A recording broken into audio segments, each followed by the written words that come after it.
What's up, guys? Welcome back to the DCD podcast, episode number 9. Today we're joined by the host with the most, Alexander Aldridge, Purple Swordfish. What's going on? Nothing much, man. I heard an Xbox One turn on, so Yeah, I my assume cat that. turned on the controller. Oh, really? Yeah, right there. You see it? Oh, no way. How does how does that even happen? Well, there's a cord in it, and for some kind of reason, if you move the cord, it'll turn on. Oh, yeah. You deal with what I deal with. One of my Xbox Oh, One that's just because I'm too controllers. lazy to get batteries. Well, I mean, I have a charge cable that's pretty much shot. And if you jiggle it, the Xbox does turn on. It's kind of weird how that works. So yeah, man. How you doing, Andy? Aside from your cat turning on the Xbox. Good. Speaking of Xbox, I'm on for 2, backwards compatible. Having a blast playing that. Might bring back some videos on that on the, I don't know, maybe on the channel. Check it out. Yeah, it's been a while since you've put any videos out, Andy. I just gotta point that out. No streams, no videos. You had a Call I of Duty streamed last night. stream. What are you talking about? The Call of Duty stream? Yeah. That was barely a stream. It was like 4 hours long. What do you mean? You practically refused to interact with chat. Chat was dead the entire time. No, I was in there and you were like, I'm not gonna interact with chat. I interacted with chat. What are you talking about? Yeah. I literally said, I was like, I'm not going to respond to chat unless something that's interesting is said. Hmm. And there was Didn't one time invite where anybody in. there's one time where you and I literally invited you. I literally called you. I was Yeah. like, hey, you want to play? And you were like, no, I'm going to play Infinite Warfare. I just think that you're a really irresponsible streamer. You don't interact with chat that much. You got up in the middle You're of your lying. stream. In the middle of your stream, you abandoned Yeah. it, but left yourself live to go get Wendy's. Okay. It was the most bizarre stream I've ever seen in my Consider life. this blasphemy. Diet Pepsi. Yeah. Well, tonight I'm drinking a Coke Zero, so that's my beverage for the evening. Yeah. We're recording this on by the way, just for the record, everybody, we're recording this on a Thursday night, which is the last, second to last work day of the week for me. So, as you can imagine, I'm in the best mood ever. Yeah. But yeah, We have no listener topics this week. no listener topics We because didn't I ask don't for any. believe I believe that I did not ask for any. So that's we didn't on ask. me. I was way It's too all right. busy. Yeah, I was way too busy Don't really working get on them that other much anymore things. anyways. Wait, go ahead. I'm sorry. We don't really get them that much anymore anyways. We'd get like one or Yeah, two. we get them when we post them early. We get them, but at Dead Channel Duo, you can tweet us anytime, and we will talk about your topic or answer your question or whatever. But I mean, let's get into a topic since Marvel 2 is backwards compatible. I'm having a blast. Yeah, What game do you think should be backwards compatible that you would really love to see be backwards compatible? Now, I thought of one before the show. Trying to look something up. Could not find one. I swear to God, they're all on there. yeah. I mean, it's actually kind of a testament to how good Xbox has done with getting titles backwards compatible. And I went out and I bought a 360 probably right after the initial backwards compatibility Right on the announcement. webcam. Yeah, so my answers are going to be kind of limited, but there's a couple that I think are missing. What? I'm pointing at your 360. Oh, yeah, there it is.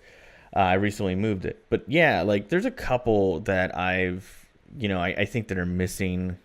Some lost classics.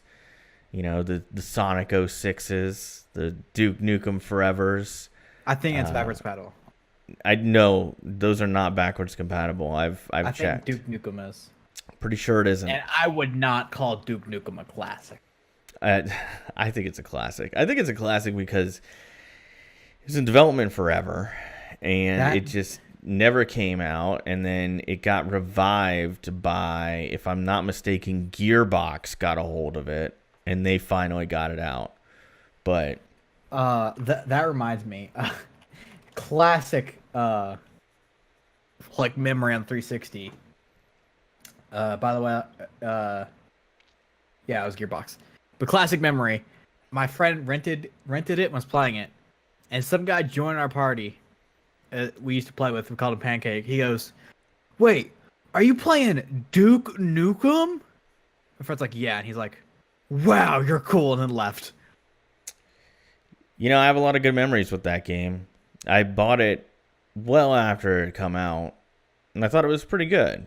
And I never finished it because I got wrapped up in some other stuff. And recently I went to a GameStop and I found it for $2. They had it for $2. But my answer for the game that I wish was... Hold on. There's asterisks here. Duke Nukem is backwards compatible. Manhattan Project is, not Forever. Okay, well, I was talking about Duke Nukem Forever. But Well, like Manhattan if I... Project's better, but... Okay, whatever. So my answer is Oddworld Munch's Odyssey. It's a launch title for the original Xbox. It's a really good game. I feel like it's highly underrated amongst all of the other Oddworld games because Oddworld's a great series. They've made a lot of really good ones over the years, but I always really liked Munch's Odyssey. I thought it was the one game other than the original Halo that when the original Xbox came out really embodied the potential of that hardware. And I don't know if there are many people out there listening who remember the original Xbox when it launched, but the hardware that was inside of that machine was like way a major step up from anything else on the console market at the time. And it was mainly because Microsoft was able to build something that really was kind of a PC in a box. And because of that architecture, they were able to really attract some great developers. But yeah, Oddworld Munch's Odyssey would be my answer. And it's a real shame, too, because I did find a really nice copy of that game recently at a retro gaming store. And I thought, well, I can replay it on my Xbox 360. However, the coding for the backwards compatibility on that game is so bad that the audio makes it a very bad experience. And unfortunately with that game, the audio was kind of what gave it its charm. Oddworld was always kind of that audio visual experience. You wouldn't want to play Oddworld on mute. You'd miss so much, you know? Did you play New and Tasty? No, I do need to give that one a shot. I never really liked... I'm one of those weird people when it comes to Oddworld. I never really liked the side-scroller style ones as much. I really liked Munch's Odyssey and... Stranger's Wrath. I think that was the other one. I think it's on the... It's on PS4. It's on Xbox One too. What's it called? The program you pay $10 a month. Game Pass. Game Pass. I think it's on Game Pass. Yeah, I know that. I think they redid Oddworld Munch's Odyssey on PS4. I could be wrong on that. I think they might have re-released it on PC, but I really want it on Xbox, but it's just me being picky, I guess. So what's your answer, Andy? I couldn't find one. You couldn't find one? Literally, okay.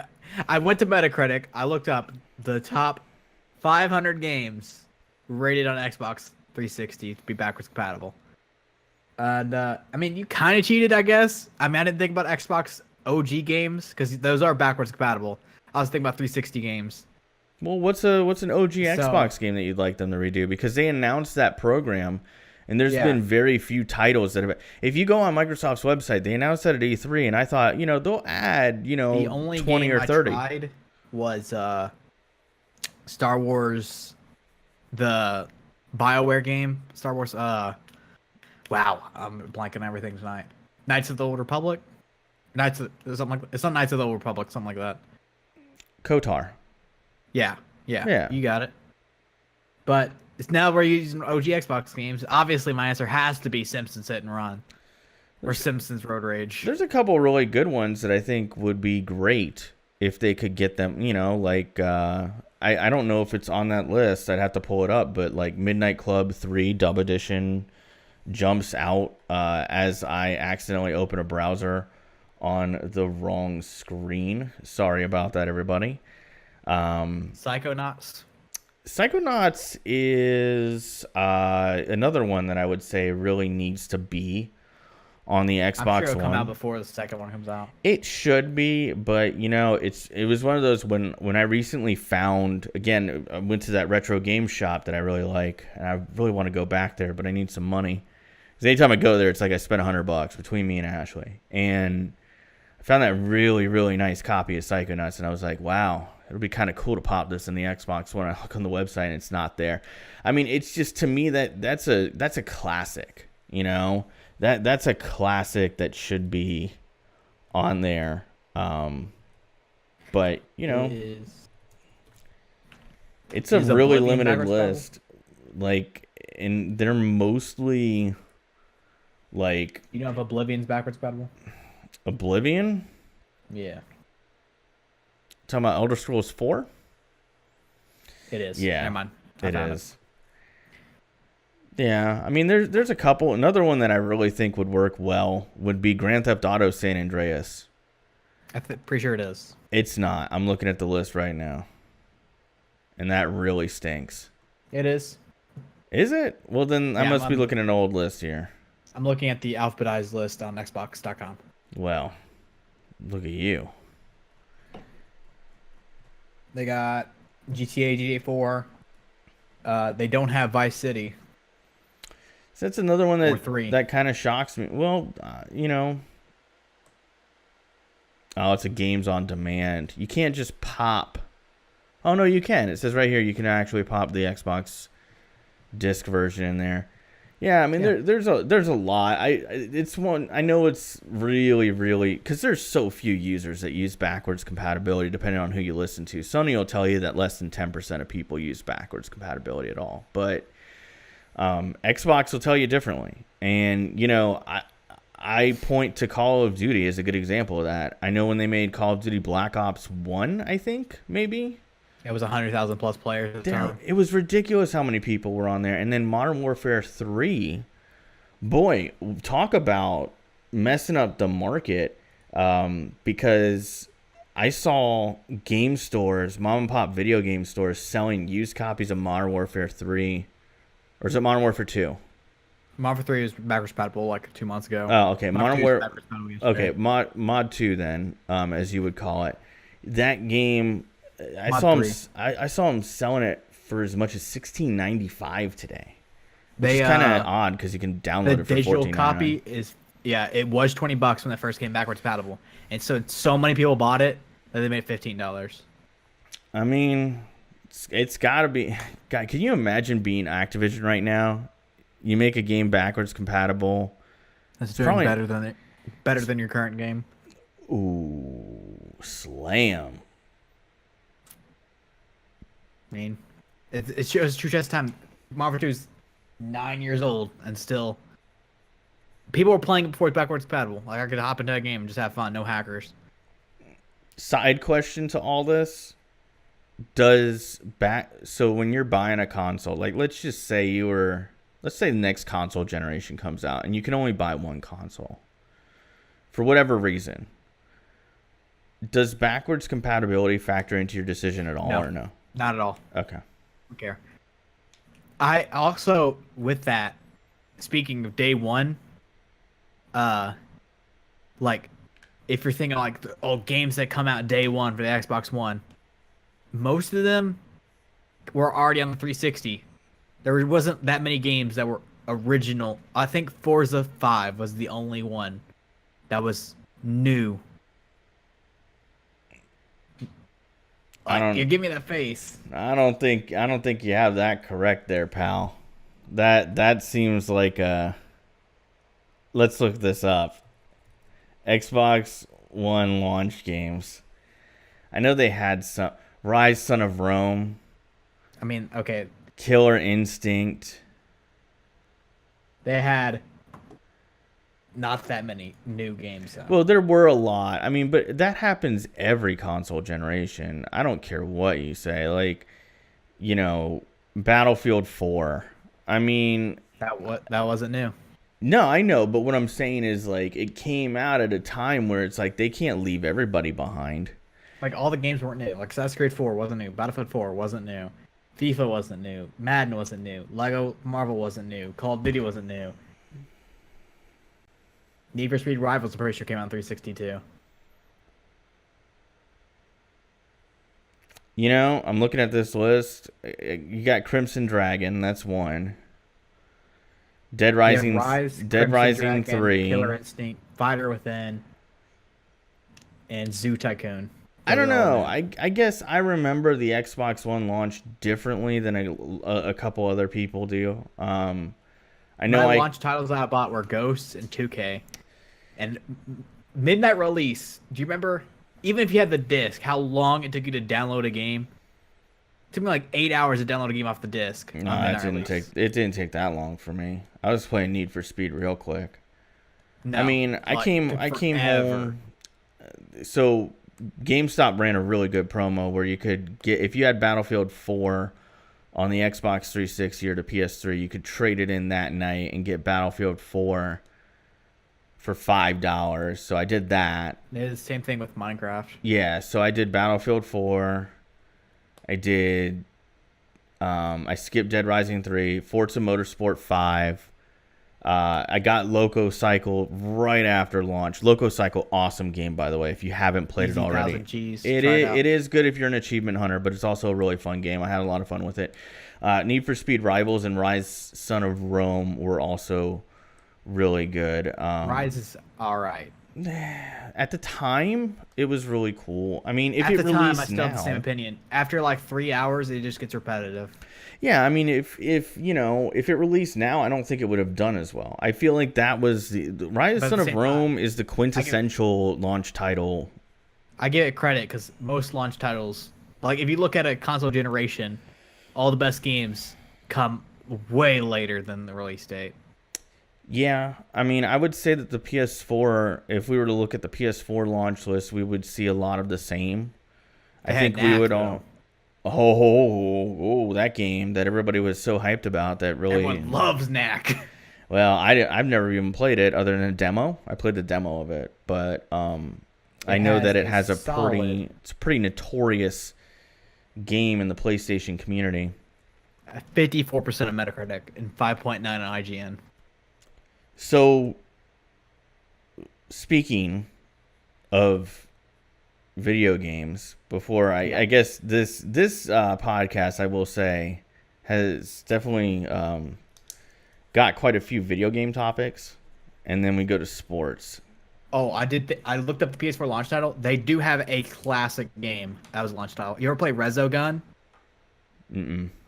Oh, it's like a.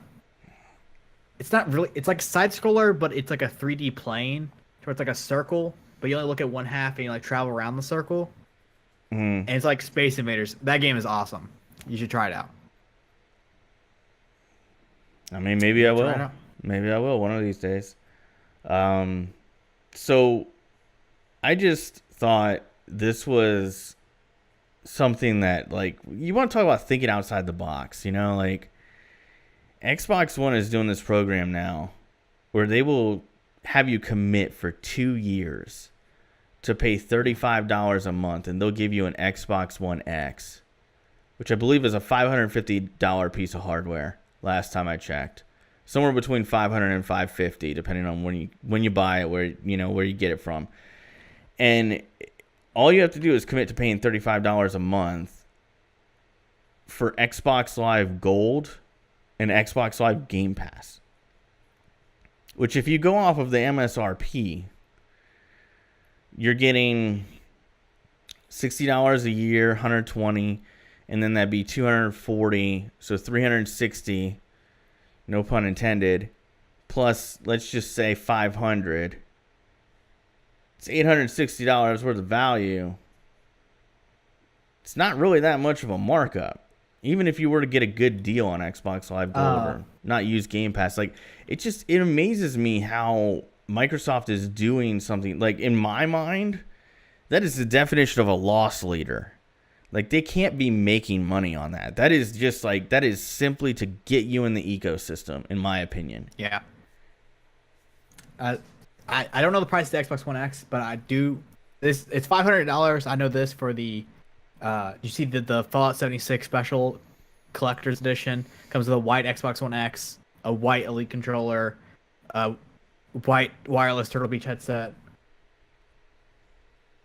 So I don't know. It'd be like around something like that, but it's a smart plan. It's like, you go to Best Buy and you pay like whatever $12 a month to get an iPhone 8 or iPhone X.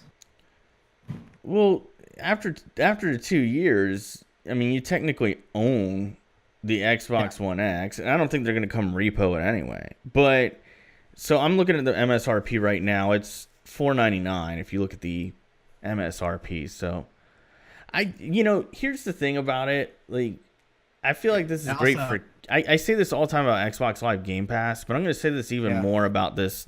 I guess you could call it like a rent-to-own program. It's kind of like that. If I was a kid, I feel like this would be an easy sell for my parents. Hey, Mom, you don't have to pay $500 up front. I feel like parents would rather pay $500 up front than pay a monthly fee. I know if I had a kid right now. Because I know my parents hate monthly fees. Okay, well, I'll tell you right now, if an Eggman Jr. was running around this house and Eggman Jr. wants an Xbox One X, let's be honest, you're probably going to have one by the time. Well, we're just going to pay the $35 a month because I feel like that's a better deal, and it gives me more liquid cash in my bank account. What if there's no interest on the this? Street, next Xbox generation is in 2020. I'm okay with this. Which is 2 years. That's when this thing allegedly runs out. What if they have that program when the new console comes out? Where do I sign? How can I make sure that I get one day one? That's my only question. Anytime there's a new Xbox console, you can call me an Xbox fanboy.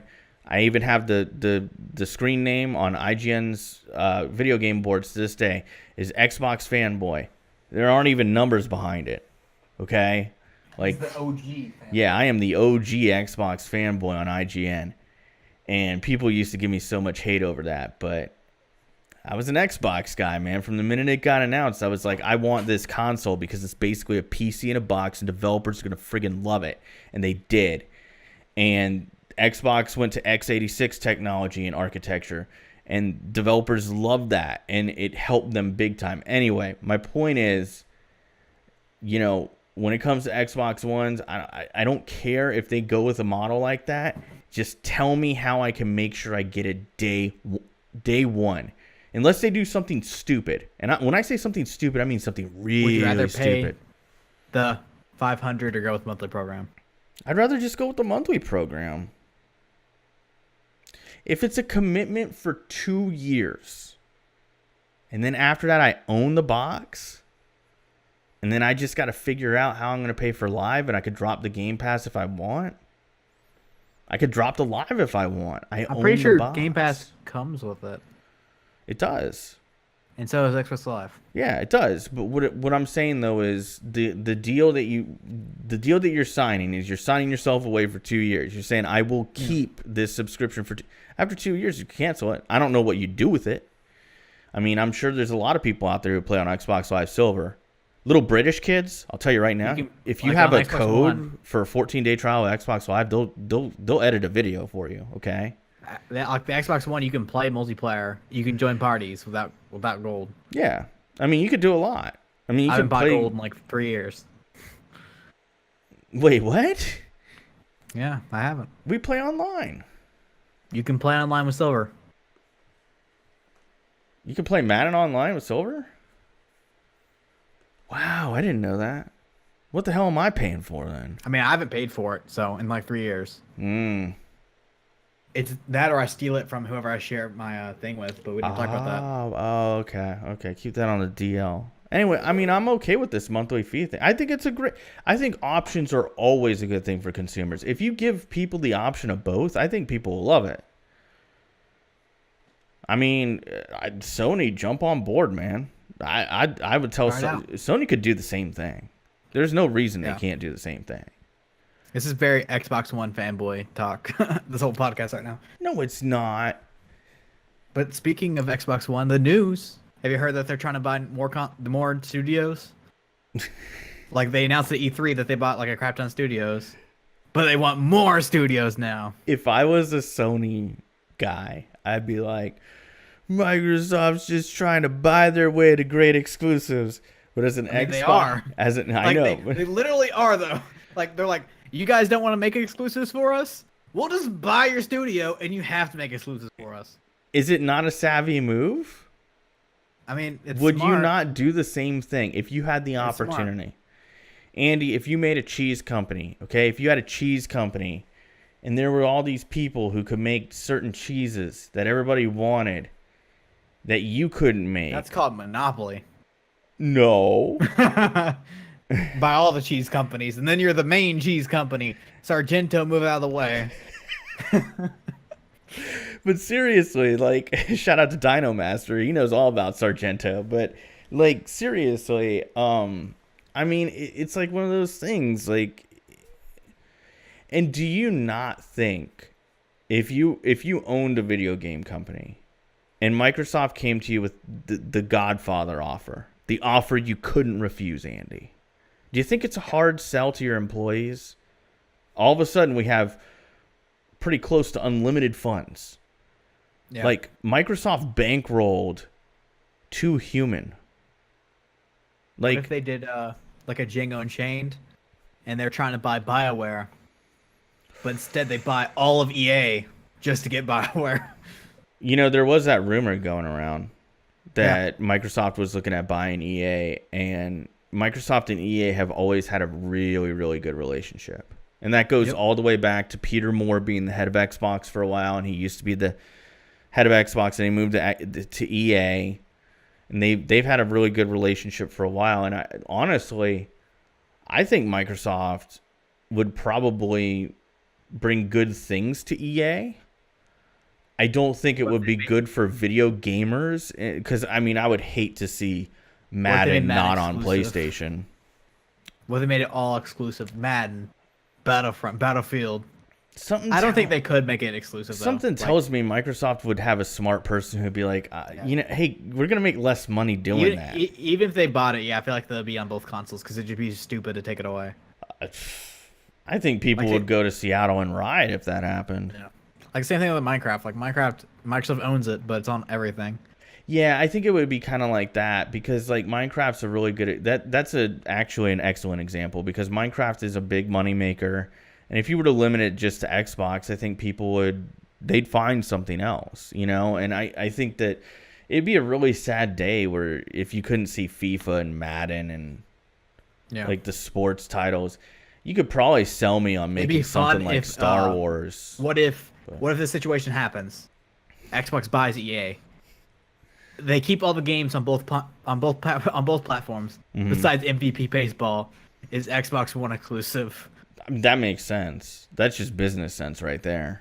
Because maybe this shows PS4 MVP Baseball on Xbox. But then again, I guess you could make the argument that if you were to make a better product with MVP Baseball, okay, don't kill me, MLB show fanboys out there, but the show this year was bad. Like they could do it, but the way the live just like 2K is declining every year and getting worse and worse, and live still can't catch up. Yeah, well, I mean, basketball games are hard to make. But it's really not that much of a separation, though. It's like, you know, 2K has like 4 points, live has like 3 points. I feel like EA gets a lot of hate, but I think Madden this year was good. I think FIFA has been good, and I think NHL has gotten much, much, much better. Chell, have you played that yet? It's a mode in NHL. No. Oh, it's super fun. I don't know. Every year I say I'm going to pick up NHL, and I never do. But maybe this year. I don't know. To move on from Xbox topics. Let's just talk about Xbox for an hour and a half. No. Well, let's move on to our one PS4 topic. Okay. The Spider-Man controversy. Spider-Man Puddle controversy. Like I said, guys, heavy video game episode. The big talk on Twitter today was trending. Could not believe it. Never thought I'd see Puddle trending on my Twitter feed, but it was. And people are in, I mean, easiest way for you guys to find it, I want to see if it still works. All I did was type in Spider-Man Puddles.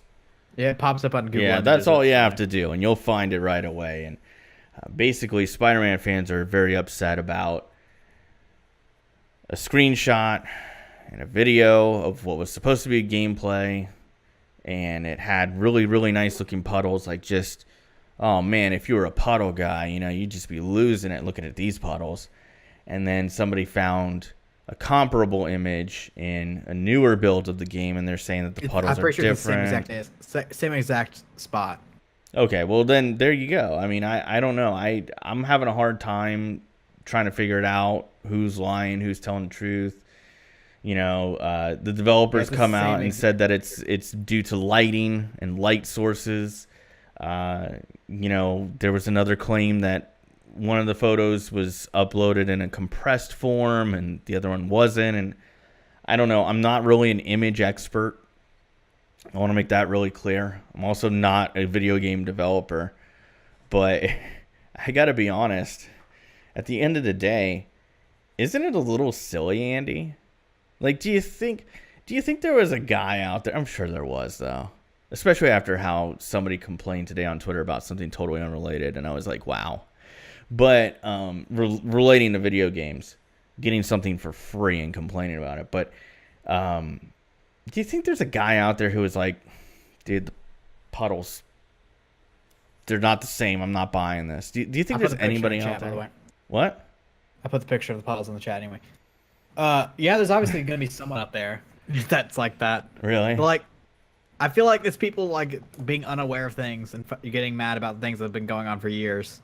Like the Watch Dogs E3 trailer is like the biggest. Actually, not just Watch Dogs. Just look at Ubisoft's gameplay versus their E3 trailers. Oh yeah. All their games. Yeah. Literally all CG trailers for the win for Ubisoft. Yeah. That being said, I will say that both Watch Dogs games have been terrific. I love both of those games. But like everyone like gets super hyped, but most people don't realize that how different they look in the E3 version. Yeah, I mean, it just I guess I just don't get it. Like at the end of the day, the thing that matters most to me in any game is the gameplay. And don't get me wrong, I love a good frame rate. I love 60 frames a second. I talk about this all the time when I play video games on my channel. Frame rate's a big deal for me. But puddles, I don't think puddles have ever come in the equation for me. Oh, no, I love puddles, man. Although the other night I was playing World of Warcraft and I was like, wow, this water looks good. I was talking about that in my stream. Like, I'll admire water looks great. Every week, man. every week. It's a great game. I mean, you can make fun of Mod 2. It's old. I do not make fun of Mod 2. You can. I don't want to. I think that it's going to be... I think that if you... I will say this, man. If you have a game, and I mean this for any game, and people are playing it... Like, using your thing, Mod 2's amazing. That's what I'm saying, though. Like, if... Like, let's be real, okay? We were just talking about Watch Dogs. I like the original Watch Dogs. I think it was a great game. Do you ever play multiplayer? Yeah. Oh, it was bad. Multiplayer's bad in the game. No, I liked it. It was fun. It's glitchy. Fun for like an hour. Well, okay. So the first thing is the first 2 months Watch Dogs was out, the multiplayer did have a lot of bugs. They did come out with a patch eventually that fixed it. And I played it both before and after, and it was like night and day. But I will say this. As much as I love that game, I realize that if I were to go back and play it now, it doesn't really hold up that well. And there aren't people going in the bargain bin and buying Watch Dogs en masse. They would just go to Watch Dogs 2, which also, excellent game. Can't say enough about it. But my thing is, in 10 years, right, nobody's going to be playing Watch Dogs 1, really. Right? But here we are talking about multiplayer games, though. I think that's the difference. Wait, what? I think multiplayers is what changes it. Multiplayers live longer. I mean, I would disagree because there's still people who go back and play Super Mario. Yeah, but that's an all-time. If you look at the numbers of people playing Super Mario this month, versus, I mean, that's a bad example. Let's say Super Mario for the Wii, similar timetable, versus, World of Warcraft. Yeah. Or Modern Warfare 2, or Even any Call of Duty is backwards compatible. Blowing out of the water. Okay. But I'm just saying this, man. My whole thing is this: you can make fun of World of Warcraft all you want, and that's fine. But it's outlasted EverQuest. It's outlasted what was it called? Age of Conan. There was a Conan Exiles. Well, that's new, and it's also very good, by the way. Conan Exiles is very good. But I mean, it hasn't outlived. Which is probably the game that's like the oldest people still play. A lot. RuneScape? I mean, RuneScape is still out there. I mean, and that there's nothing, you can't take anything away. Guild Wars is still kicking around out there. Final Fantasy 14 is still, I mean, I consider Final Fantasy 14 to basically be a direct sequel to Final Fantasy 11. But what I'm saying is MMOs, there have been a lot of MMOs that have came and went. City of Heroes, like Kingdom Hearts, never City of played Final Villains. Fantasy. Well, yeah. I mean, so I'm just saying, man, like, if you have a game that lasts that long, it's like music. If somebody, okay, like, is anybody going to listen to, I don't know, that one song by Zedd that they play on the radio constantly, Meet Me in the Middle, right? Nobody's going to listen to that in 10 years. It's no, I don't think so, Andy. But people... Are you saying like a 13-year-old right now that's like, man, what a banger. That slaps, B. I feel like they're going to be listening to it in 10 years. No, I don't think so. Like, not consistently, but it comes on. They'll know lyrics. From a nostalgic standpoint, but like, so for example, like, there was a really hot song when I was a kid. I don't even remember the guy who made it. It was, This Is How We Do It. People don't listen to that. They don't listen to that like they do these other classics. I mean, I'm just saying, like, it was a pop I hear the song a lot. Okay, well, maybe it was a bad example. But my point is, video games, like any other art form, and I do consider video games to be an art form, okay? A lot of work goes into it. There's artists that work on it. There's storytelling. That's art. That storytelling is art, right? So, like, some of it holds up, some of it doesn't. What? Call back to the first podcast. What? Hentai is art.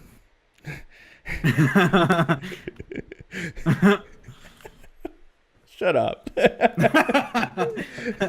It's just an Office reference. But you know what's funny is I made the reference to somebody who I know watched The Office. Didn't get it? Well, they didn't realize it was a reference. And then I did some research and I found out that was a deleted scene.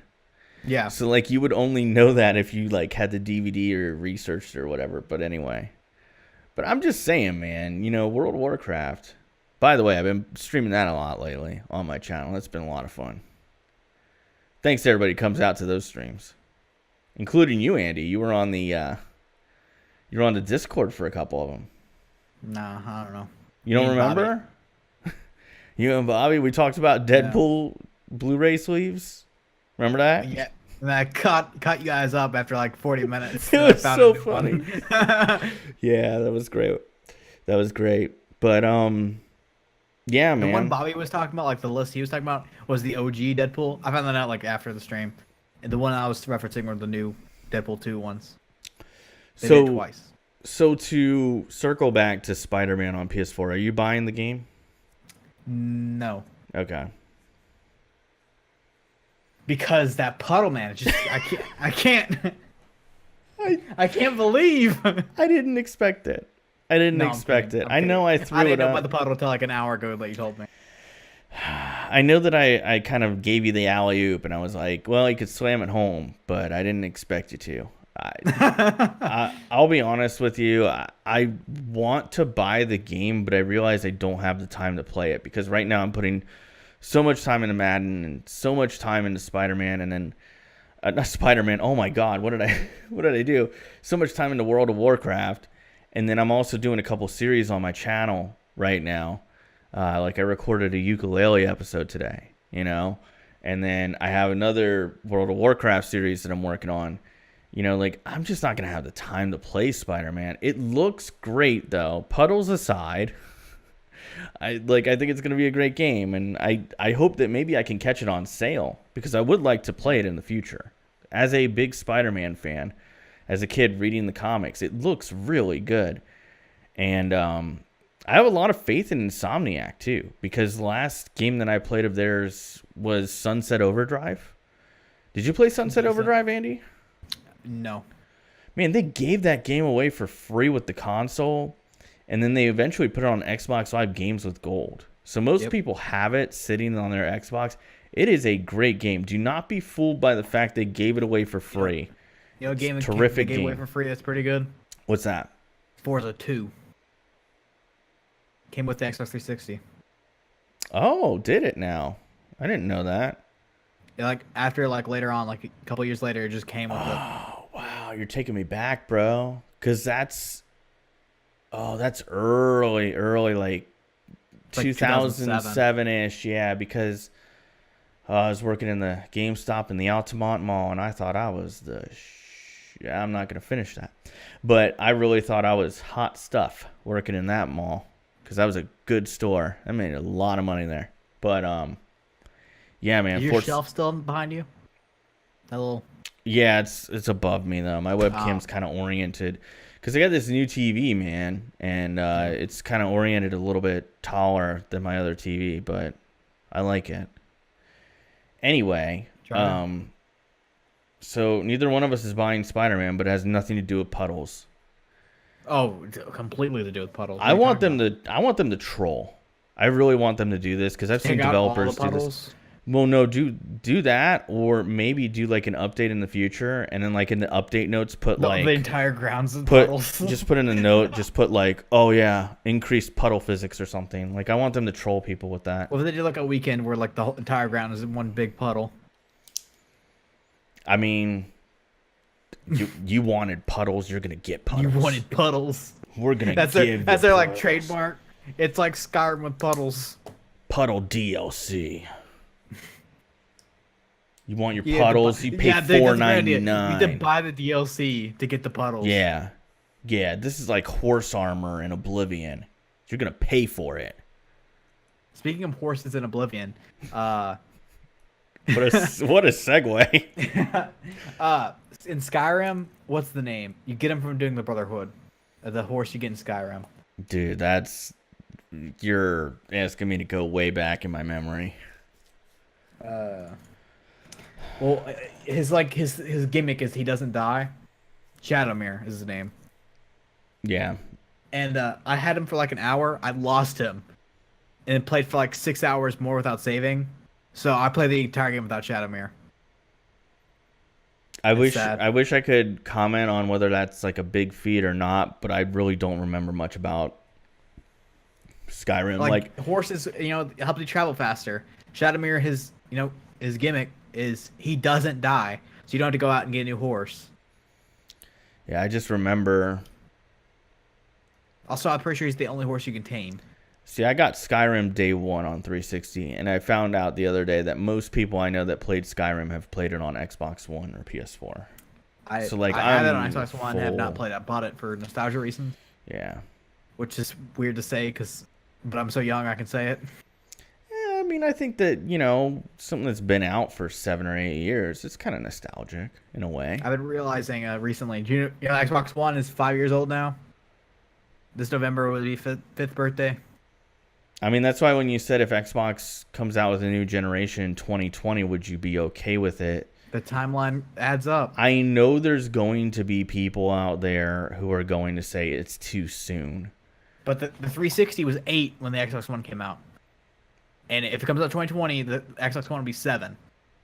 Okay, so I hate to beat a dead horse here. So the timelines add up. They do add up, and I hate to beat a dead horse here, but I mean, the Xbox 360 and the PS3, those are very different scenarios because I firmly believe both companies delayed releasing another console because we were in a recession. Generally a worldwide recession, and people were not willing to go out and buy another system at that point. It's business. And before that, the life cycle was about 5 years. That's what the life cycle was supposed to be for the Xbox One. So, whenever it came out, everyone's like, We know we're talking like super early, but they expected it to be a 5-year span. But every once in a while, I'll still You remember run those into talks somebody whenever on it's supposed Twitter. to be like a new Xbox every 5 years, whenever the Xbox One came out?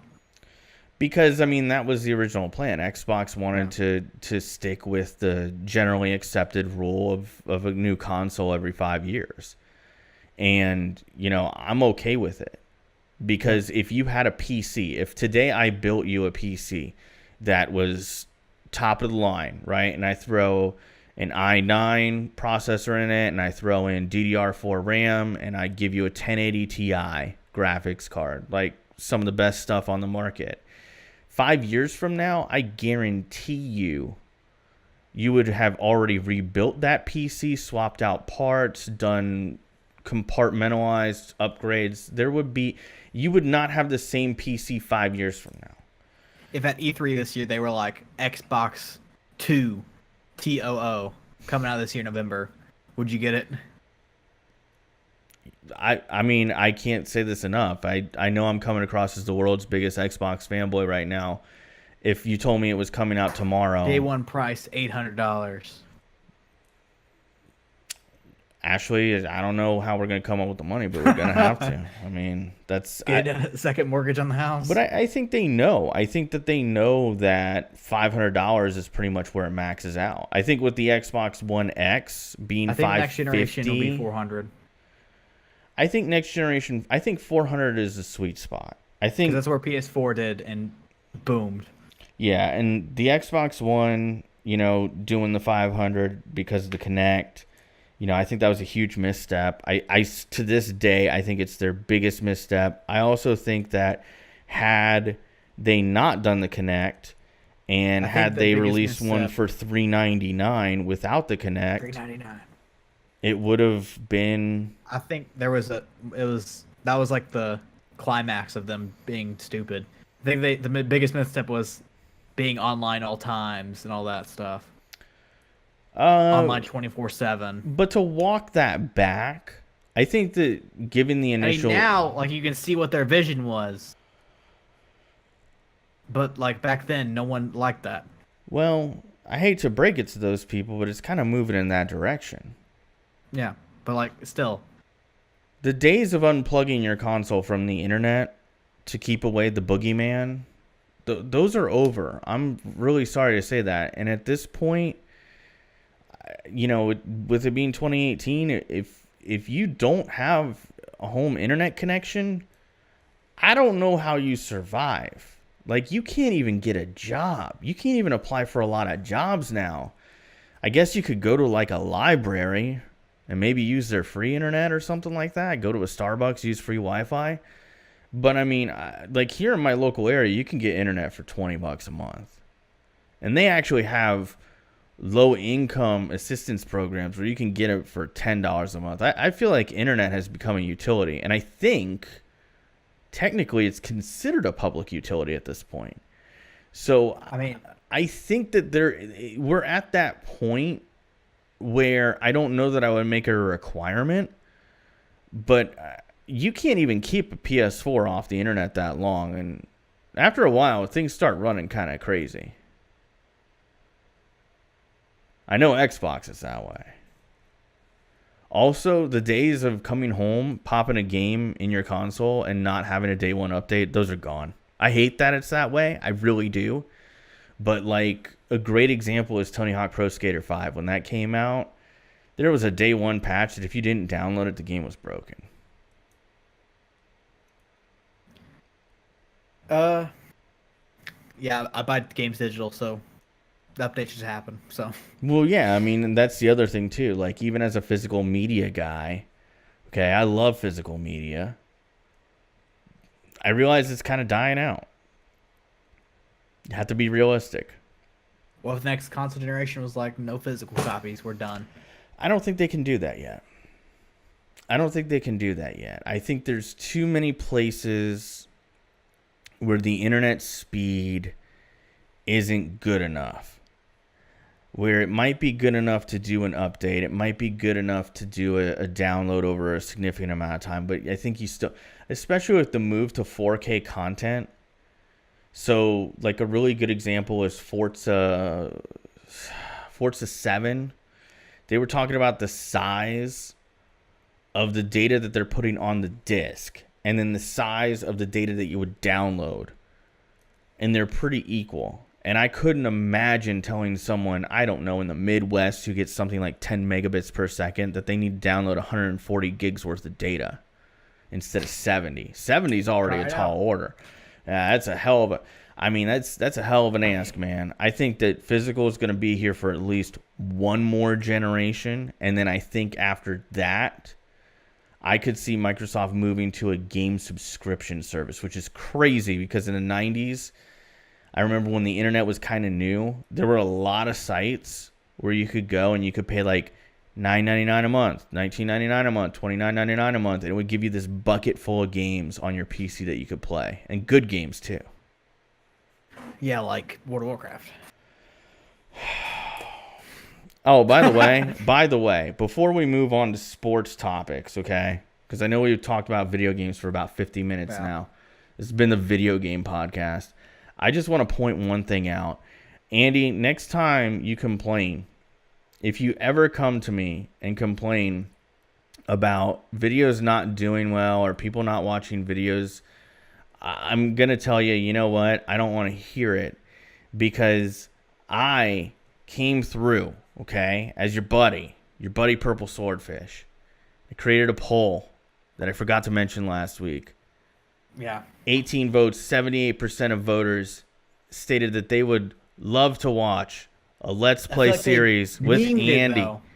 It was a meme. No, it's not a meme. I've had people in my World of Warcraft streams make mention of this. They want the series, Andy. And I actually had one person, this is a great idea.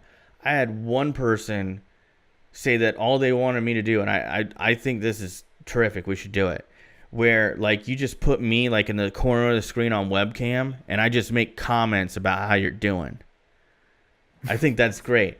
But 78% of respondents said that they would love to watch you play World of Warcraft up until level 20, which would probably take you about 10 episodes if you did 15-minute episodes. Not happening. It's a series. People would watch it. It's kind of a rebuild. You play other games that have leveling systems, like Call of Duty. Call of Duty has a leveling system. A lot of games have a leveling system. Madden used to have a leveling system. It actually does have a leveling system. I'm just saying, man. You know, hey. So let's get into our sports topics, Andy. I'll let you lead off. Hold on. Okay. Hold on. I forgot to mention this, as I did last week. The movies I watched this week. Did you watch anything? I watched WWE SummerSlam for the second time. It's a great pay-per-view. Was it good? You enjoy it? There's a really good pay-per-view. I watched Clerks for the first time. Oh, really? How did you? Okay, yeah. I'm so afraid to ask this question. How did you like it? It was good. I liked it. Okay. It was entertaining. I enjoyed it. I showed Clerks to Ashley for the first time. She had no idea what it was, and I was so scared to show it to her because I hold it in very high regard because as someone who worked retail for so long. It's a movie that makes sense to me, you know? I have a question. Is it the first Jay and Silent Bob appearance ever? I'm pretty sure it is. Like, is that where it originated from? I'm fairly certain that's where it started. Have you seen the sequel to it? Clerks 2? No, I haven't seen it yet. All right. I'll be honest. So what was Ashley's response? What was Ashley's reaction? She loved it. Oh, I thought you were gonna say she hated it. No, as someone who, I think Clerks, the people that I know that loved it, and then the people I know that hated it, they either did or didn't work retail. If that makes sense, like the people. I work retail right now. Yeah, it's like you work a job that I would consider to be retail. Like, you know? I watched it straight off at work.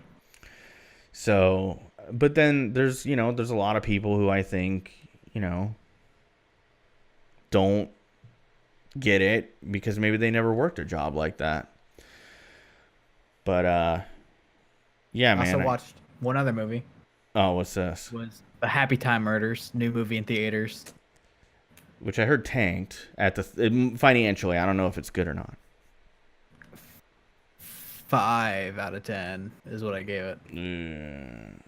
5 pushing 6, be like 5.4. I do Which want to see in my it. book is just average. All right. I do want to see it, and I had pretty high hopes for it. It looked funny from the trailer, but that's tough. A movie reviewer. I don't know his review because I haven't watched a video of his in forever. His review would have been better if you're drunk.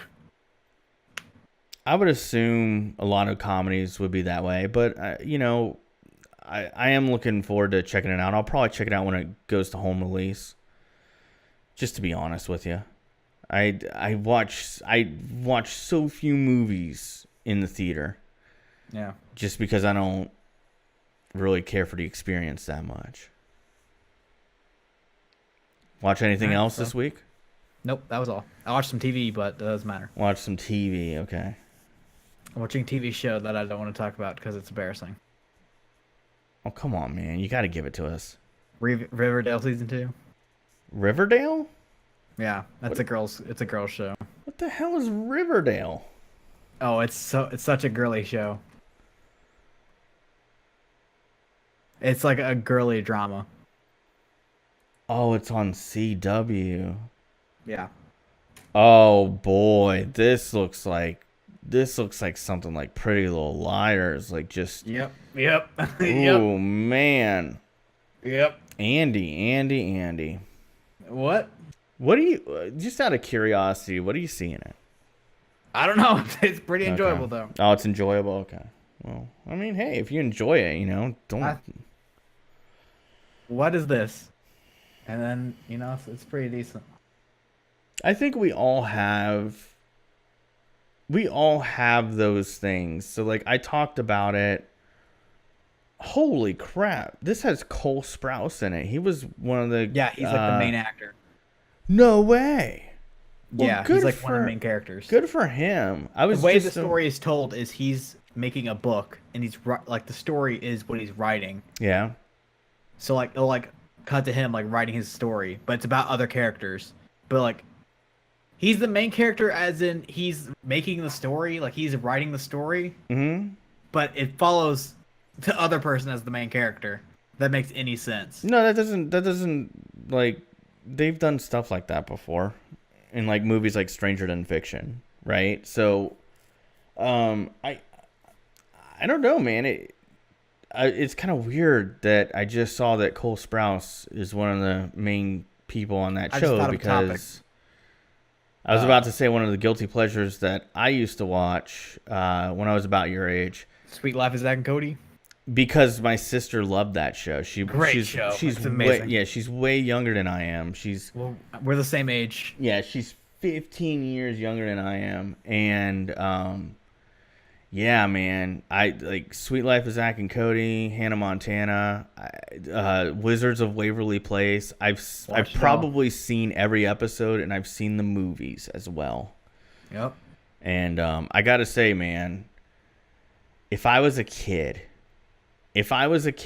like my sister was, and they had the Sweet Life of Zack and Cody, Hannah Montana, and Wizards of Waverly Place, I would have totally been into it. So it's kind of a guilty pleasure of mine, but nevertheless, moving on. I thought of a topic though. You may want to hold this till next week, but I'm going to mention it. Okay. TV shows that were canceled after the first season that you really enjoy. Ooh, yeah, let's move that to next week. I'm going to have to think about that one. If you have any recommendations, hit us up on Twitter. Yeah, I'd love to. Tweet us yours. I'd love to hear the listeners what they have to say. I'll tell you one show that got canceled. It's not in its first season, but I'm really mad about it. Well, 2 shows that got canceled. Kevin Can Wait. I love that show. And why do you always make that face, man? it's such a like. It's not. It wants to be George Lopez show, but it's not on that level. Well, okay. And then I would say that it was trying too hard to be King of Queens, but I'm just saying, like, it's not like it's not like a George Lopez show. It's not a what's it called? A Home Improvement. Home Improvement. I love that show as a kid. So my thing was Face Off that I was about to talk about. I just got reminded about Kevin Can Wait getting canceled, and I was like, oh. But Face Off, because I was clearing out my DVR list the other day. I was like, well, that got canceled. That got canceled. That got canceled. Face Off TV show? Face Off. It's not what you think it is. You're thinking of the 90s action movie. Yeah. Which, okay, classic movie. Me and Ash, we love that movie.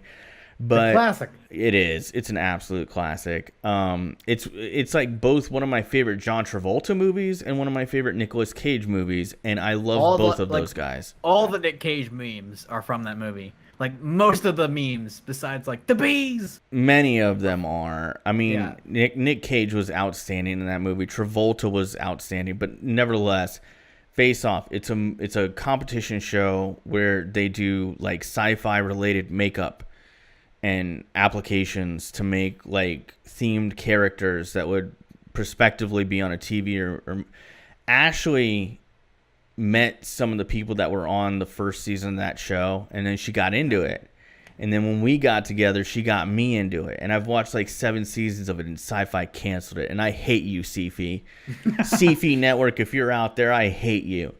But anyway, moving on. All right, finally getting to the sports topics. Yeah, let's get an hour of Xbox. We talked about a little TV. We talked a little about movies, video games. Maybe next week we'll step it up on the sports talk as week 1 in the NFL happens. We'll talk about that next week of the podcast. Stoked. Definitely a big portion. Probably get our predictions in, stuff like that. Stoked, man. I got one for next week's. Do you want to do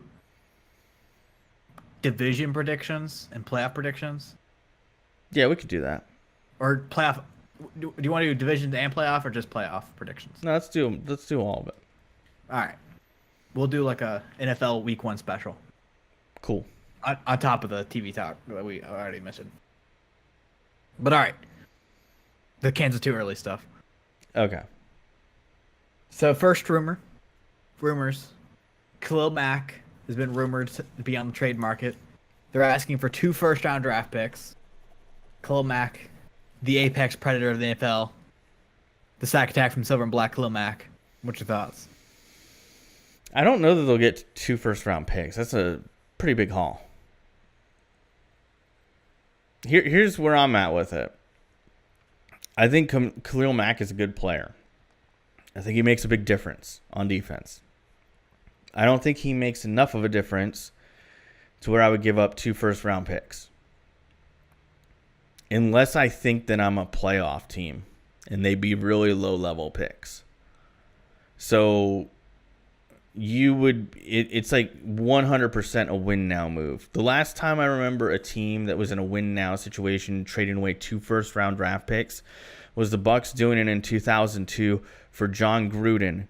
They traded 2 first-round picks to the Raiders to get John Gruden, and they won the Super Bowl that year. That reminds me. I'll let you continue. I'll write down. But my thought on this in terms of pick to value ratio, I wouldn't do it. I would give up 1, just like the LA Rams gave up 1 for Mr. Brandon Cooks, just like the Patriots gave up 1 for Brandon Cooks the year before. They may not get 2 first-round picks, but they'll get like a first and a absolutely first and a third, maybe. I mean, I could even see that. I just don't think that I don't think anybody's giving him 2 first-round picks for Khalil Mack. I think he's a great player. I do think there's very few players in the NFL that would yield a first-rounder. Mm-hmm. If 49ers added Khalil Mack, that D-line is insane. Because really all they have, like the only thing I'm missing is that one big pass rusher, and Khalil Mack is the best in the business. Yeah, I mean, they get him and Alden Smith back, they'll be great. God damn it. Had to do it. But no, like if you're the 49ers, that's great. But didn't they trade some stuff away for Garoppolo? They traded a 3rd-round draft pick. A 3rd-round draft pick. Oh man, they hooked up the 49ers. The Patriots really hooked up the 49ers. I may be wrong. It was a 2nd, but I'm pretty sure it was a 3rd. Even if it was a 2nd, that's a hookup. It was a 2nd, yeah. 1 second-round pick for Jimmy Garoppolo. That's a hookup. I mean, like, and that. So I want to be really clear here. I'm not trashing Khalil Mack. I just think there's very few players in the NFL that are worth 1 first-round pick straight up. Apparently, and I think the Packers are interested in Khalil Mack. Now that they've signed Aaron Rodgers. The Packers giving up 2 first-round picks for any player would be the most anti-Packers move ever. And if that ever happened, built through the draft, but they did gain a first-round draft pick from their trades. I know. That ended up with them Josh Jackson, Jair Alexander. What if they got out of that draft pick they traded? They had Josh Jackson, Jair Alexander, and Khalil Mack. So you're basically saying it would be the equivalent of what the Rams got from trading RG3 to the Redskins? Yeah. Where they got just this massive haul of players? Yeah, I could see that. But the one thing I remember when you said the Gruden trade, there was an offer on the table and the 49ers had Jim Harbaugh for Josh Gordon straight up, and the 49ers declined it. So the Browns, the Browns offered Josh Gordon for Jim Garoppolo. Wow. Yeah, man. I mean, and this was like a year before he left. Yeah, I mean the Gruden trade was like, and I apologize, guys. You're gonna hear apparently an automated ad that came up on this website, but I did want to go back and make sure that I got this right. This is insane to think about, but I mean the Bucs won a Super Bowl, so I guess it makes sense. Yeah. But they gave up a first and a second round pick in 2002, a first round pick in 2003, and a second round pick in 2004, plus cash. So, how much cash? I don't know. I don't think it really matters. But the Raiders really didn't turn that into much, and those were obviously later picks because the Bucs won the Super Bowl, that year, and then what those picks turned out to be? Nothing notable that I can remember. I will say this, as a hardcore Buccaneers fan, I don't know one person in the entire fan base who didn't like that trade. Yeah. At the time it was made, I know a lot of people were skeptical, but once that Super Bowl got won, nobody cared. Well, yeah, anymore. I mean, like, once you win a Super Bowl, like, who cares? You got the ring. It's bizarre when you think about it. Like, that's why when you have a team that makes like a really, really risky win now move and people question it, I'm like, you have to remember there are people in that front office who probably believe that team is one player away from being a Super Bowl team, right? And you sit there and you go, if they win a Super Bowl, who cares? I mean, like the same thing, like what if the Marlins magically made a wild card this year and they won it all? No one would care that they blew up the team. I mean, nobody would care. If it's like it's one of those things where a championship changes everything. Even now, by the same token, if you get to the Super Bowl and you lose, yeah, woo, man, that's gonna hurt. That's gonna hurt more than anything. For years. And that's why I think the Raiders right now, even though they didn't give up draft compensation for Gruden, it's kind of funny how Gruden comes right back into the picture here. Yeah, but they're massively overpaying John Gruden. But we're paying a lot of players. Well, yeah, but these are all moves in the hopes that this turns into a Super Bowl, and if it does, nobody's trust someone that hasn't coached in years with that money though. As a Bucs fan, like he has a great. I realize I'm biased. But I realize I'm biased, so I really can't. I wouldn't. But you know what? If tomorrow I rolled out of bed and I found out that, I don't know, Gruden got fired and the Bucs decided to pay him that much to go there and coach. Cooter, like, what if Gruden's still in the market? Cooter just like retires. They pay him the same amount of money. I wouldn't care. It ain't my money. True. It ain't my money. It doesn't hit the salary cap. It doesn't hit the salary cap. If it was hitting the salary cap, I'd say, well, maybe it's a little bit riskier. But if the owners want to go that deep into their pockets, what if there was an NFL rule? They're like, they saw how much money they gave them. They're like, it hits the salary cap now for coaches. We'll make the salary cap more. I could see that potentially happening. But you know what? It is important to note that, you know, at one time the Bucs had 3 coaches on their payroll because they had fired so many guys. So in a weird way, do you ever miss Lovie Smith?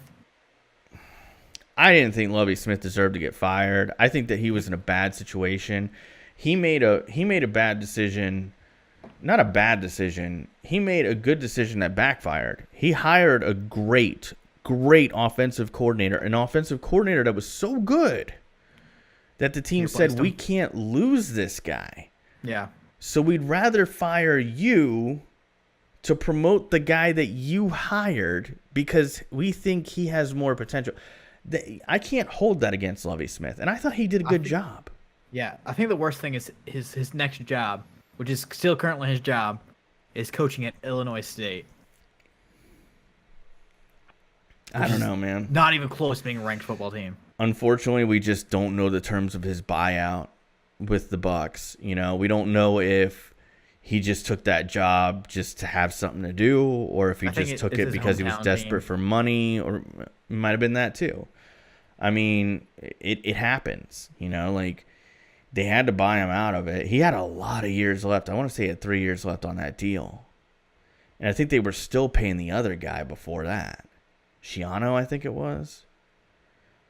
I mean, Shiano was a terrible hire. But anyway, enough about that. Keep on talking about football. Teddy Bridgewater, backup quarterback news, traded to the New Orleans Saints. Kind of leaked a little bit what I thought of it. I love it. On the Saints. I love the. So here's the thing, man. Good for the Jets. Good for the Saints. So the Jets honestly signed Teddy Bridgewater, not knowing if they were going to get Sam Darnold.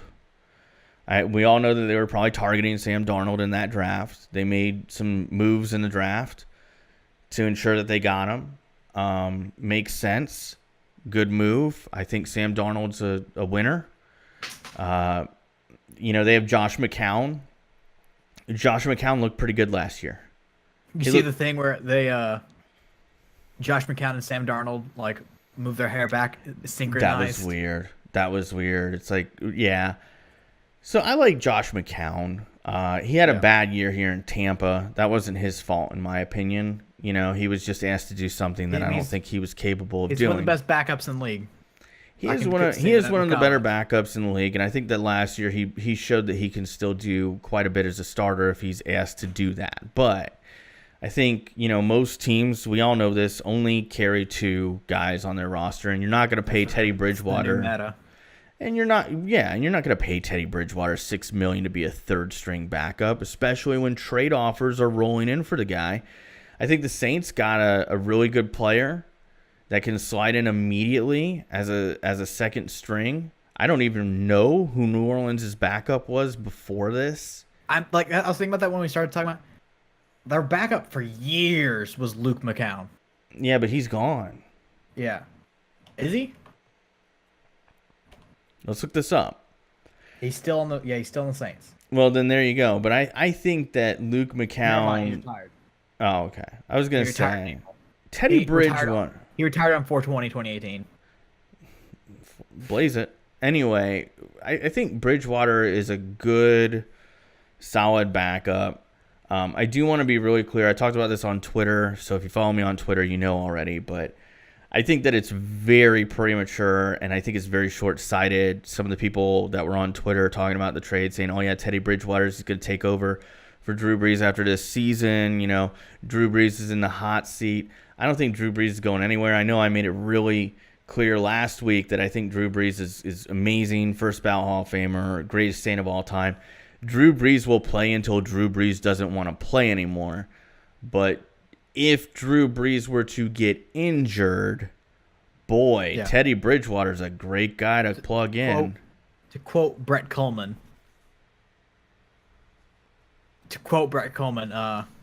your team is only as good as your backup quarterback. I mean, I agree. We saw this last year with Nick Foles. Carson Wentz goes down. They have a great backup in Nick Foles. They still won the championship. I'll tell you right now, there's some backup quarterback situations that I think, for contenders that are horrifying. Speaking of the backup for Drew Brees, his Yeah. backups are Tom Savage, before Teddy Bridgewater. Tom Savage, Taysom Hill, and arguably the greatest quarterback in college football history, J.T. Barrett from Ohio State. So I think J.T. Barrett's a practice squad guy. Yeah. I think that he's high potential, but not ready to, yeah.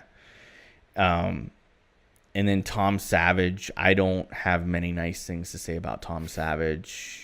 I think he's a good backup. Starting, but yeah, I think that he's didn't really show anything. He's okay, but I think that would be a massive downgrade. I think it's a great move for both teams. The Texans did that old changing their starting quarterback every 2 weeks. I never thought I would who to start. Yeah, I mean, I never thought that I'd be sitting here a year after calling the Jets the worst roster on the NFL, talking about how they managed to create depth at the quarterback position in such a way that they actually traded someone away for something valuable. I mean, it's commendable what the Jets did, their front office. Good move, and the Saints, I think it's a great move for the Saints. They signed Bridgewater just in case they don't get Sam Darnold or a guy they wanted. And it worked out. They got the guy, traded their backup plan. It all worked out for the Jets. You think it's a good move for Teddy Bridgewater to sit behind Drew Brees and learn for a year, or do you think he's just kind of I don't need it? I will ask you this question. That was a big topic last year when the season started. What? Who's their number one wide receiver? Because Robbie Anderson's in trouble for outside field stuff. Who's their number one wide receiver? I don't know. I couldn't tell you. Is coming back from injury. Couldn't tell you who their number one wide receiver is. They have Jermaine Kearse. They have Terrell Pryor. Probably Pryor by default. They have Charles Johnson. Maybe he was number one in Minnesota for a while. Oh my God, Charles Johnson I didn't even know he was still in the league. Darius Stewart from Roll Tide, Bama. I mean, I think week one you'd probably put out Kearse and Pryor, right? Maybe Johnson instead of Kearse. Or the guy that we said last year with Robbie Anderson. He's still on the team. Chad Hansen. Love that guy. Chad Hansen's a goat. I want a Chad Hansen jersey. So bad.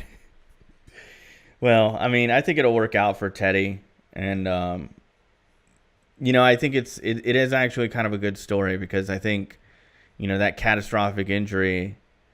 It's kind of cool that people want him, I'll put a Chad Hansen pick in our Discord chat. You wanna? Yeah. The GOAT. So what else do we have, Andy? Our last topic. Yeah.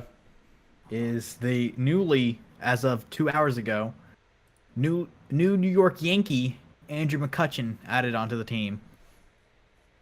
Which I saw on Twitter, someone brought up a great point.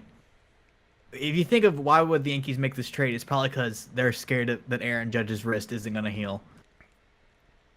I didn't really think of that, but that is a good move. It's not going to heal in time for the playoffs. Ooh, man.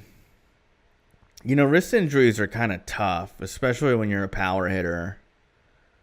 Think of that. Historically, if you're a power hitter and you have a wrist injury, doesn't that kind of zap your power, generally speaking? What if Aaron Judge is in a situation like he is right now, but they have McCutchen and Stanton 4 years ago? It's like the greatest outfield ever. I mean, in a weird way, the fact that they have Stanton DH as much as they do, it's kind of... Because I think Stanton is a plus outfielder. I don't think he's outstanding in the outfield, but I think he's good. That's really it. He has a cannon. I think he's a plus. If a C plus. C plus. A B minus, maybe. I think he adds more than a replacement player. And I'd have to look at his defensive WAR. But I seem to remember him being a positive impact in the outfield for the Marlins. And that was him going out every day and playing there. Because, I mean, the Marlins had a great outfield. They had Yelich, Stanton, and Goatzuna. Goatzuna. I miss Marcell Ozuna. That was the one guy they should have kept. His fielding percentage this year is 1,000%. He's 31 for 31. It's better than anybody else has ever done. I mean, technically, yeah. You can only tie him. That's it. I don't really know how to look at fielding metrics, to be honest. So I can't really tell you. You know, if you there's a metric, and it's kind of it's tough because, you know, fielding, just like defense in basketball, it's very hard to pin down a metric that would tell you if a guy is better or worse. But I'm looking at it right now. His defensive wins above replacement for his career is 0.3 in the positive. So he's a slight plus as an outfielder. One statistic that's really weird and doesn't tell the true story is Jacob deGrom having all-time great season this year, but his record's 8-8. I mean, he's a 1.68 ERA right now. I believe it because, there have been players that have had that happen. 224 strikeouts this season. Randy Johnson had a couple of years like that, where if you look back at Randy Johnson's stats, you could see he was a dominant pitcher that just wasn't getting his WAR run support.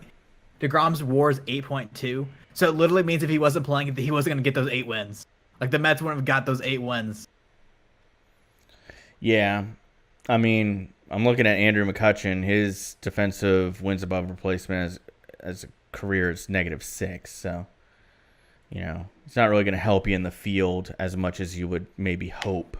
I mean, he was the MVP talent a couple years ago. He was. But, unfortunately, that's not the case anymore. Speaking of age. Yeah. Do you have something to bring up about that topic? I don't want to skip past it. If you have anything. No. Jose Bautista got traded. You see that? Really? He got traded to the Phillies to be their third string first baseman. What a bizarre trade. He follows me on Twitter. I respect everything he does. Shout out to Jose Bautista. Joey Bats. 37 years old. Yeah, man. The thing that I like about it is there's a team that's interested in him. Like, the Phillies wanted him. Like, if you asked me before this trade if anyone wanted Jose Bautista on their team, I'd probably went with no. Well, he was with the Braves, and then that didn't work out, and then the Mets signed him. He's been traded twice. Or, no, did he get cut or traded to the Mets? He got designated for assignment, and then he left and went on. He's been on 3 teams this year, so someone wants him. Somebody wants him. I think there's, could he be a good bat off the bench for you? Possibly. I think the guy can still hit a fastball. I don't know if he could hit much else. But a whopping 143.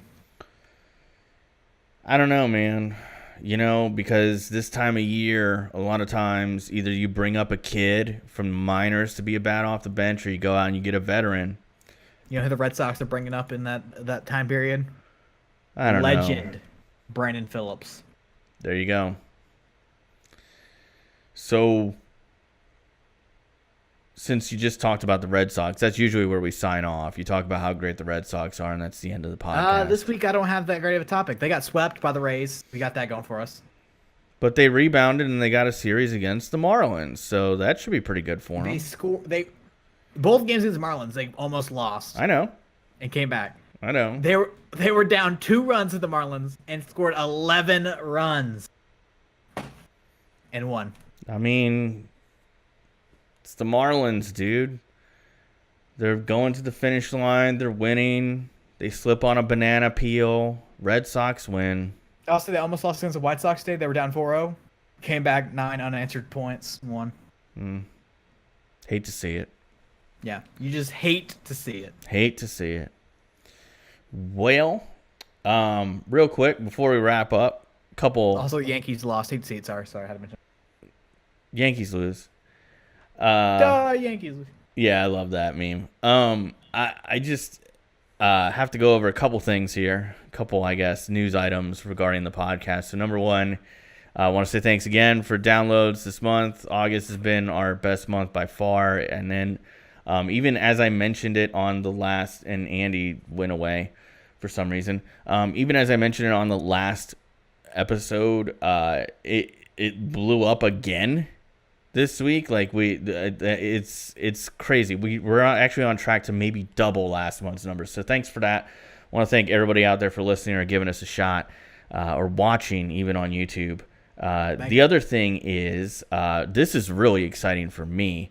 And thanks to the people over at Libsyn for working with me on this. It's part of the reason why I didn't do as much social media stuff this week. I was trying to figure out why we weren't on Spotify, because I found out that Spotify's typical turnaround time for getting a podcast on there is like 3 to 4 business days, and somebody had told me it could take as long as 6 months. So I was just over here sitting on my hands. You tweeted it too. You tweeted like, I don't get it. We can't get on Spotify. Well, it is kind of, and I know I have mentioned it on the podcast, but it is great because, we pay for the podcast hosting. So, if you want to help us out with that, maybe buy a t-shirt. But anyway. Or donate to one of our, check out my Twitch streams, by the way. I haven't mentioned this anywhere. I'm streaming Twitch now. Check out his streams. Yeah, Twitch. How about the podcast donate? Yeah, sure. Twitch.tv/ATH is a bum. Donate, sub, or get the hell out. So yeah, Spotify, man. We have to pay for hosting, but I will say Libsyn's support is great. They helped me really quickly. They got back to me within 24 hours. Our podcast is now on Spotify. It took us 48 hours, but we're on there now. So if you're a Spotify person, you can check us out on there. And Andy's doing some ASMR stuff here. No, I'm not. Okay. Oh my God, that's some serious proximity effect. I like it though. So yeah, we're on Spotify, we're on iTunes, deadchannelduo.com. All the main. Pretty much now. The only one we're not on is SoundCloud, because SoundCloud is apparently going out of business. So I'm not even going to bother with it. Yeah, unless you're a SoundCloud rapper, get the hell out. Yeah, I mean, unless you're Little Jamesy, I don't want to hear it. So, we're on Spotify now. And then finally, T-shirts. You buy a DCD T-shirt, you rep it at your school. If, you still go to school. Buy your mom one. Buy your mom one. I was planning on buying my mom one for her birthday. If you're going on a first date with a lady, wear it. Why not wear a DCD shirt? I mean, yeah. She'll think you're an intellectual. Mm-hmm. When she asks what DCD stands for, just tell her you'll find out later. Women like a man of mystery. Anyway, buy a t-shirt.